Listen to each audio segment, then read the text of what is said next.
सामान्य solar cell silicon के बने होते हैं। ये धूप से ऊर्जा बनाने के मामले में काफ़ी कमज़ोर होते हैं, सिर्फ 20 से 25% धूप जमा कर पाते हैं।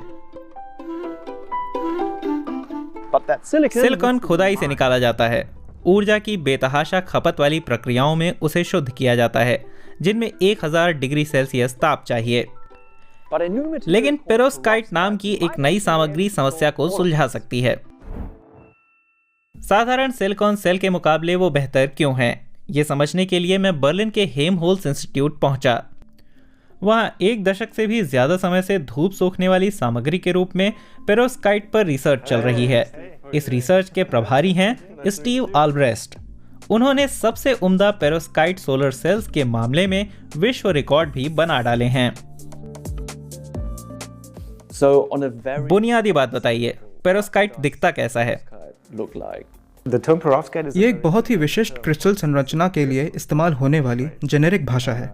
आप वहाँ देख सकते हैं, इस क्रिस्टल संरचना में ABX3 फॉर्मूला होता है और हर घटक या तो एक खास तत्व या एक अणु। इस धातु के सबसे सामान्य कॉम्बिनेशंस में मिथाइल अमोनियम है, कोनों पर A के रूप में, लेड धातु बीच में है B के रूप में, और X के रूप में क्लोराइड या आयोडाइड है, जो धातु के इर्द गिर्द बना होता है, लेकिन बहुत सारी सामग्रियों को आसानी से इस्तेमाल कर आपस में मिलाया जा सकता है। ओह, ये लैब का माहौल है। ओके, अपनी बुनियादी सामग्रियों पर लौटते हैं। मैथ्यू मिथाइल अमोनियम क्लोराइड और लेड आयोडाइड को मिला रहे हैं, जिनसे हमारी ABX क्रिस्टल संरचना बनेगी। सिलिकॉन के मुकाबले इन सामग्रियों का क्या फायदा है? मैं मानता हूं कि पेरोस्काइट का एक बड़ा फायदा उसकी प्रोसेसिंग में आसानी है। सिलिकॉन में अपेक्षाकृत ज़्यादा ऊर्जा खपत होती है, लेकिन इसे रूम टेम्परेचर में प्रोसेस किया जा सकता है। ज़्यादा ऊर्जा नहीं चाहिए, ये करना आसान है। हर चीज़ आसानी से मिलती है, उत्पादन में परेशानी नहीं आनी चाहिए।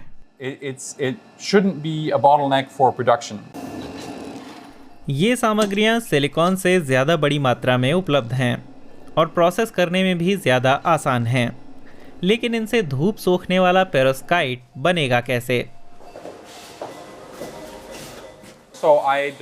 पेरोस्काइट का घोल इतनी तेज़ी से घूमता है, समझिए 4000 रेवोल्यूशंस प्रति मिनट।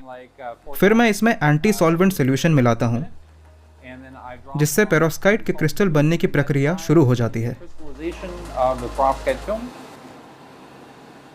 मैथ्यू जिस तरीके का इस्तेमाल कर रहे हैं उसे स्पिन कोटिंग कहते हैं। स्पिन कोटिंग के बाद उसे हीटिंग प्लेट पर रखा जाता है। ये गाढ़ापन हमें दिखाता है कि क्रिस्टल बन रहे हैं। ये उसी तरह काम करता है जैसे नमक वाला पानी भाप बन जाता है और नमक दिखने लगता है। इस तरह की सेल्स सिर्फ पेरोस्काइट की बनी हैं, लेकिन बहुत सी ऐसी सेल्स भी हैं जिनके नीचे सिलिकॉन की परत है। इन सेल्स को टैंडम सेल्स कहा जाता है। ऐसी दिखती हैं। अभी सोलर सेल्स की क्षमता बढ़ाने के मामले में सबसे कारगर चीज यही है, लेकिन किसी मोड़ पर सिलिकॉन को पूरी तरह विदा करना संभव हो सकता है।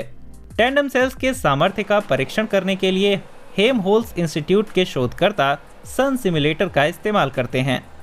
इससे तय होता है कि ठीक कितनी धूप से बिजली बनती है। अभी किस तरह की सामर्थ्य परखी गई है? यहाँ करीब 30% मापी है, काफी बढ़िया उपलब्धि है। ऐसी tandem solar cell single junction solar cell से ज्यादा सामर्थ्य कैसे हासिल कर पाती है? टैंडम सोलर सेल प्रकाश का कहीं ज्यादा इस्तेमाल करते हैं। हमारा सौर स्पेक्ट्रम और सोलर सेल दोनों इस स्पेक्ट्रम को साझा करते हैं। पेरोक्साइड सोलर सेल्स दिख रही धूप का इस्तेमाल करते हैं। जो भी प्रकाश या धूप हम अपनी आंखों से देख सकते हैं, वो पेरोस्काइट सेल में बिजली में बदल जाते हैं, जबकि इंफ्रारेड प्रकाश पेरोस्काइट सेल के जरिए गुजरता है और फिर सिलिकॉन सोलर सेल के जरिए ऊर्जा में बदल दिया जाता है। सूरज के प्रकाश को साझा करने वाला हर सेल अपने काम को बखूबी अंजाम देता है। ऑयके बताते हैं कि इस ढंग से करीब 50% ज्यादा धूप से बिजली बनाई जा सकती है। मतलब ये हुआ कि ज्यादा धूप सोखी जा सकती है, लेकिन इन टैंडम सोलर सेल्स को अभी आप खरीद नहीं सकते क्योंकि उत्पादन से पहले बहुत सी चीजों को दुरुस्त करना है। एक प्रमुख मुद्दा है टैंडम सोलर सेल्स में इस्तेमाल होने वाली पेरोस्काइट की संरचनाओं की स्थिरता। कम तापमान में उन्हें आसानी से एक साथ रखा जा सकता है, लेकिन वे जल्द ही अलग भी हो जाती हैं। सोलर सेल में पेरोस्काइट के जरिए निकलने वाला चार्ज भी खराबी पैदा कर पेरोस्काइट की संरचनाओं को नष्ट कर सकता है। इनके अलावा नमी, गर्मी, ऑक्सीजन और अल्ट्रावायलेट प्रकाश जैसे बाहरी कारण भी हैं जो उसकी क्षमता में तीव्र गिरावट ला सकते हैं। इस पूरी प्रक्रिया को डिग्रेडेशन कहा जाता है। शोधकर्ता और कंपनियां इनकैप्सुलेशन के अलग अलग रूपों के जरिए जूझ रहे हैं।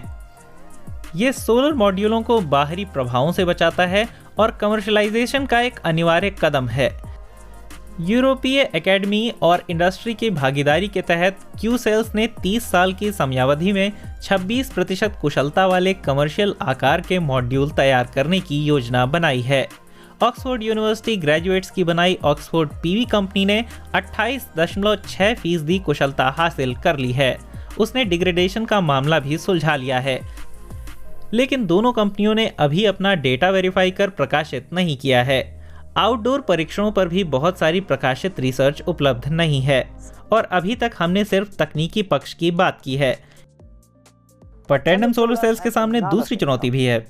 अगर पेरोव्स्काइट से सफलता हासिल करनी है तो उसे साधारण क्रिस्टलाइज्ड सिलिकॉन के मुकाबले प्रति वॉट आधार पर सस्ता रखना होगा।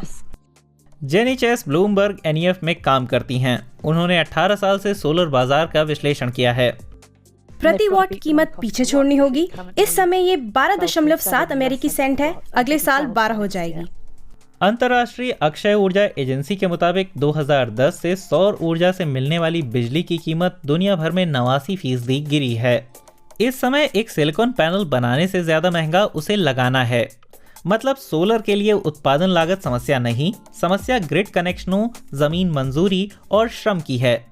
लागत और स्टेबिलिटी के मुद्दे सुलझाने की जिम्मेदारी कंपनी पर ही है। बड़ी और सही मात्रा में उत्पादन देखने का काम उसी का है जिससे बड़ी कमाई होगी।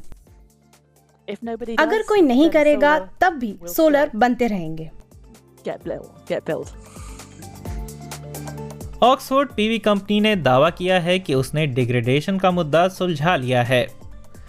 उसके मुताबिक भागीदारों के साथ वो 2024 के मध्य तक अपने मॉड्यूल उतार सकती है।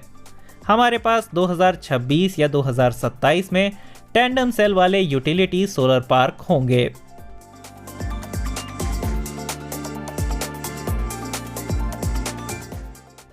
सोलर टैंडम सेल्स में बड़ी संभावना है, लेकिन वे कारगर रहें इसके लिए बहुत सारी चीजों का दुरुस्त होना जरूरी है।